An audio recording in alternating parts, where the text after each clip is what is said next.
you know, and I was just climbing right up, man, just climbing right up, no problem in that gear. The thing was, it was still a higher gear, but I just had the juice now to get that thing revving with some high RPMs and thus some high heat. And you know, for some reason, that's what did it. And it broke inside, and I had to replace that. So I feel like it's good as new. Maybe better, because they always tell you, you know, don't depend on the grease job that they do with these motors.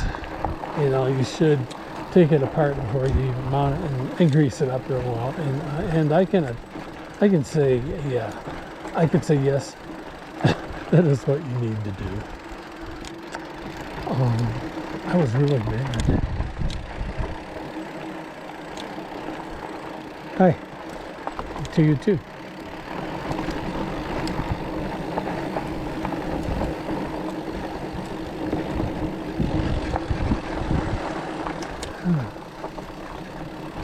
So I was really bad, and I wasn't having any problems with it, like I said, and I didn't do that, and I didn't really think about it anymore. And then when I had to replace something, I'm not sure if it was this bike or the other, but it was the other bike actually. Yeah, that failure was the clutch. It's a part that in there that needs to be replaced. It's nothing, or maybe it's a very simple gear kind of looking thing. Anyway, but it was all crumbled up and screwing up my, you know, what was going on. I had to pull it apart anyway. Pull the motor partly apart, and I could see the pieces and everything. Oh man! So it wasn't able to function doing a lot of things.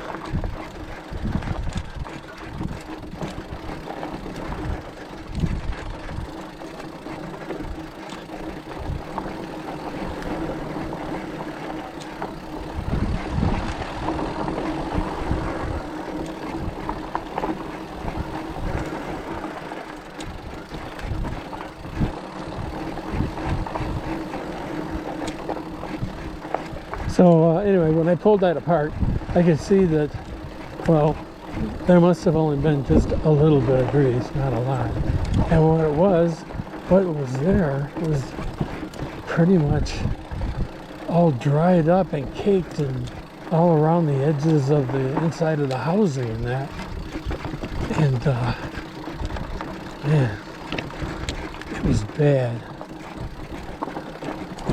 So man, well, we're going to take care of that. So I greased that thing up really well. I mean, see, you kind of steer away from it, wanting to take a chance, because to buy this grease, it's very expensive. I forget what I paid. It was at least $40. $40 for the smallest container that you can get, that you're going to need.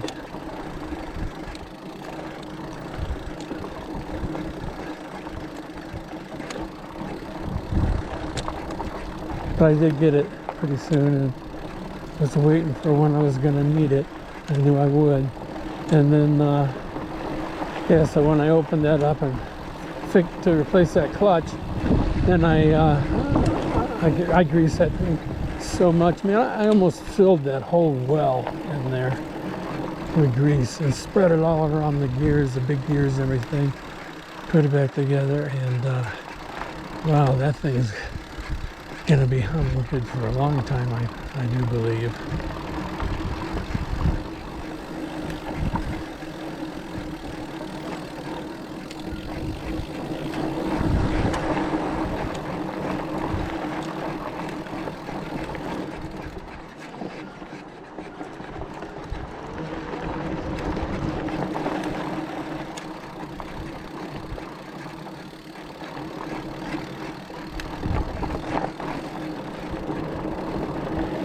So I got into the Fang motor e-bike builds about between 5 and 6 years ago. So nowadays, well, you know, so many things have changed now. Now the mainstream bike brands, bicycle brands, have all got e-bikes and different models, and they've just really taken off here now. And you see, that's the way people are mostly going. I mean, that's what they can get. You know, and they think that they got a big choice, and they do. But if they're like me, when you decide, hey, you know, I want to get one of those. Now you've made your mind up. You're going to get one. Now what? Now, what are you going to buy? What's going to be right for you? How many people do you think are going to take and invest their time to find out what they need, what things that they like? And then it's not just those people. Advice from the sellers, oh yeah, this is really good, but maybe they leave out some other good parts, or you know, well, you never know. You never know. But anyway, why should I? That's not what I was talking about. What I was speaking on was the fact that the buyers do not take the time to look into what they really need. You know, they try 2 or 3 and they go, well, that one felt pretty good. Yeah, that one felt really good. Well, you know, that one does have blah, blah, blah. Okay, I'll take. All right, and then after a while they find out that, oh wow, this 36-volt battery in here. This ain't shit. This ain't shit, man.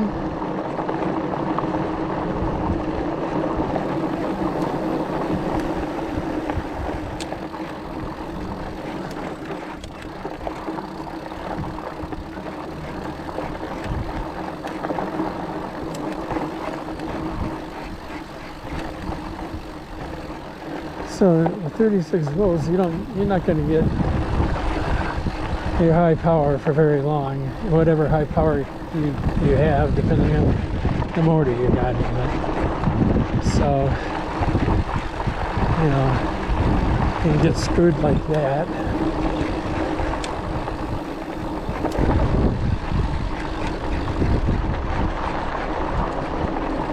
But most people, well, you know, if you're buying from a person online, and you know, well, that's a different story. You know, sellers, when I try to sell it 36 volt, they're not going to mention anything about voltages and shit. There's nothing to brag about there. It should be a minimum of 48. Mine's 52, and now they have 72.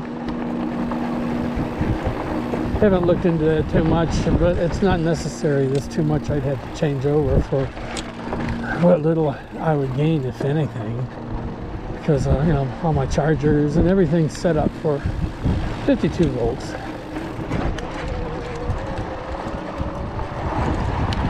You know, and then doesn't matter. You know, what's really important is to think about what kind of riding you're going to do. And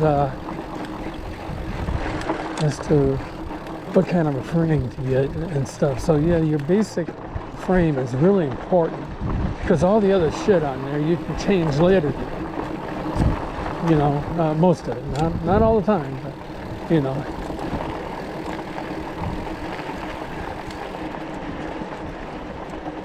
I mean, it's nice when you just look at something and go, well, it's like 90% what I need, but I can change this later and bring it up, because it's already good with this like that. But I'll change that later. Yeah. But your main purchase there of your bike frame, it's important to get the right one, and nobody hardly does that. And I didn't, when I got mine, I didn't know anything about them. And worse yet, I didn't know anything about bikes. So I just didn't know shit.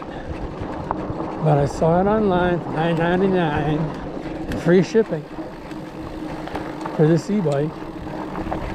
And then I thought, well, shit. Oh shit. Whole e-bike. Everything I need right there. So, all in all, I did not. Oh, I didn't get screwed at all. I got my money's worth. For at the time, that was a good deal for a discovery bike. Okay, for someone that just doesn't know shit. You know, I could hear specifications about different stuff about what I should look for, and from a person that rides bikes, and it's just like, huh? You know, because I don't ride bikes, and I'm just like a total dummy. So I made out pretty good for my discovery bike, and I can tell you for sure that for the first year that I used it all the time, every day practically.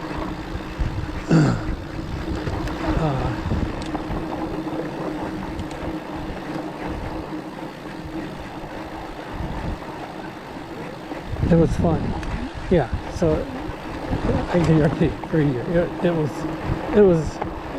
was so much fun. Well, I just remember every time I would climb on that bike, I'd get a big grin on my face. You know, I'd take off. Oh yeah, man. And I wouldn't get that on a motorcycle.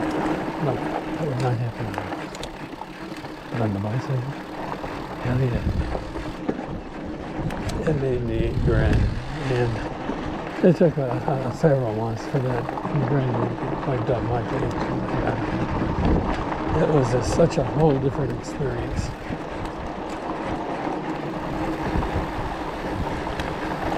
So I was one of those persons that, well, it came with a 36 volt battery, so they really, you know, this is kind of the beginning of the tech back then. I mean, as far as e-bikes that you could buy, it was like, there wasn't very many. Ones that you could find were usually online. So, you know, I guess I did pretty good at the time for what I got. But then I found out, because this was a road bike, they didn't have anything but this bike. Later on, they actually did come out with what people wanted to see, you know, mountain bikes and fat tire bikes. But anyway, so what I did not like was mine was a road bike, and it had these, you know, 1.5, 1.25 inch tires. It's like, shit. And that really did cause a problem with me.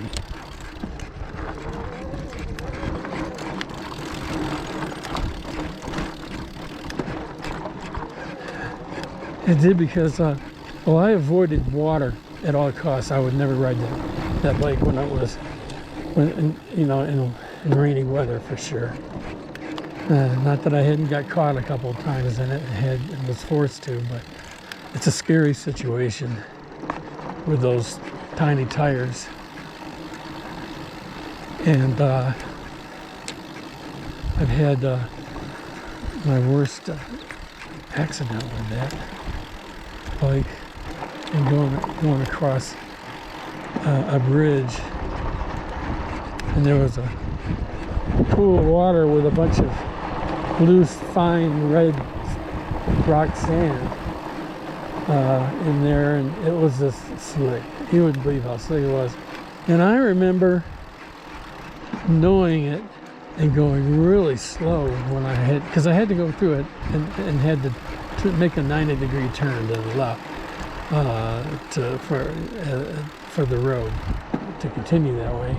So I was doing it real easy, very slow, and very slowly turning my front wheels. And I tell you what, didn't matter. it still wasn't right. And I mean, I went down like that, man. I mean, bam. And fucked me up, man.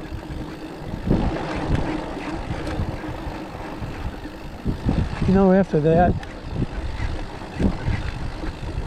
I said, okay, well, my next bike, no matter what bike I get, it's going to be a fat tire bike. Okay? I want more surface on the ground. All right, more surface, more protection. That's what I want.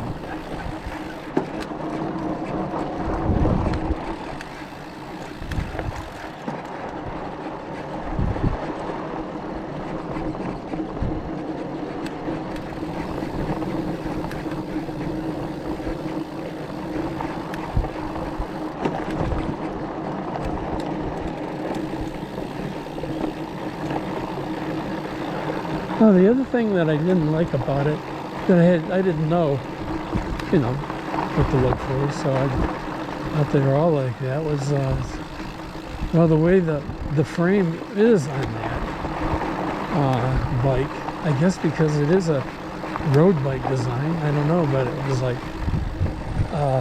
really drawn in. The front fork was, I guess, drawn in. I don't know what you call it, but that angle is such that you know, when you're riding the bike, there's real quick responses, I guess you'd say, something about it, the way that it reacts to your, you know, turning the handlebars to the right or left, you know, the arc, I guess you could say, and stuff like that.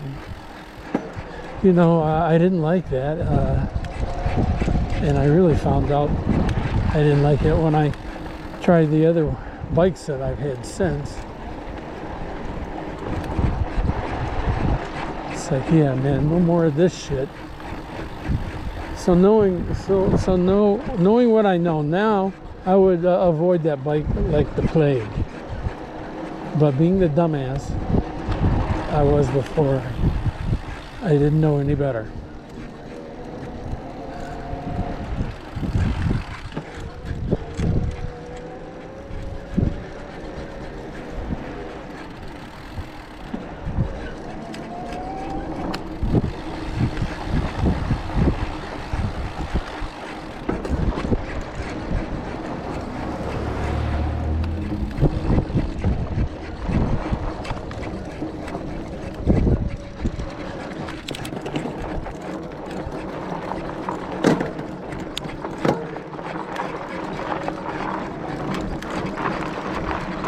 Okay, this, I've got it in 10th gear. Oh man. I'm giving it a lot of throttle.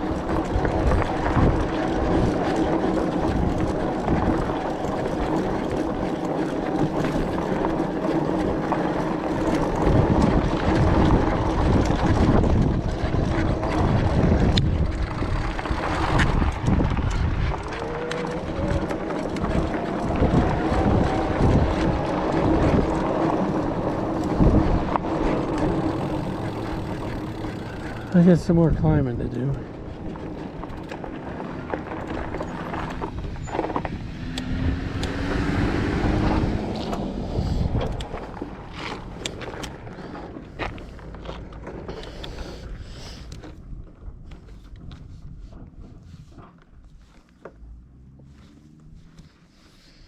Wow, motor is cold, man. Damn.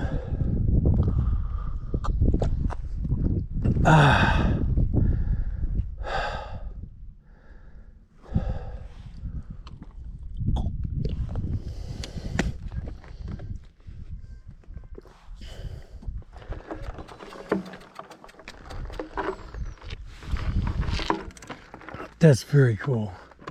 No, I mean, that wasn't even lukewarm, man.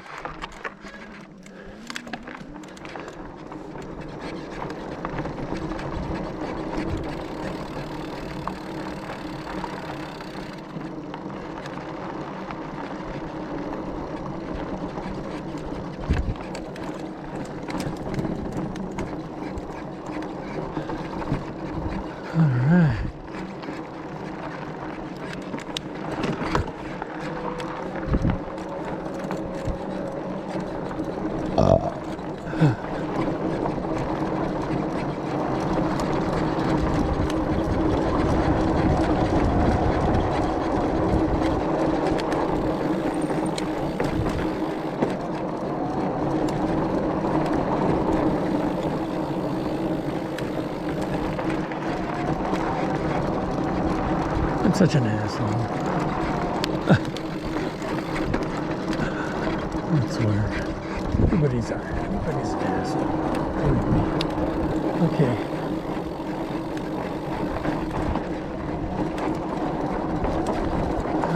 Yeah, there's a lot of climbing here.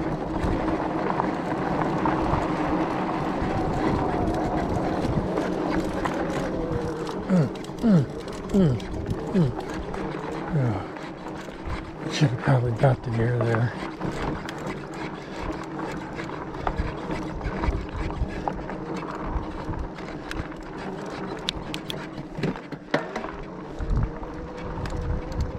Okay.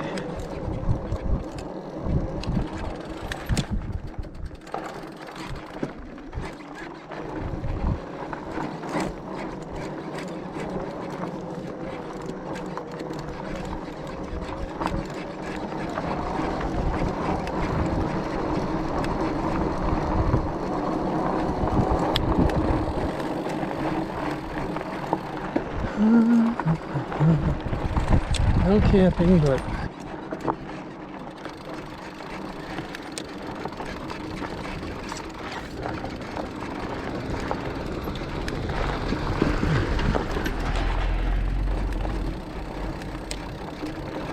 so yes, indeed, this is a 4x4 road, but by far not the worst around here.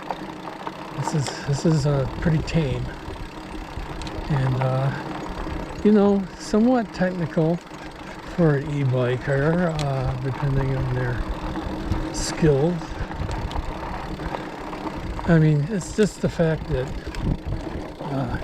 you know, older e-bikers tend to be, you know, tend to have to really think about falling and injuring themselves, because what fall might not be an injury to younger people is a bummer thing to when you're older. Okay, now here is where so I went down the Bull Canyon before. In fact, I lost some glasses down there. Weirdest thing, but anyway.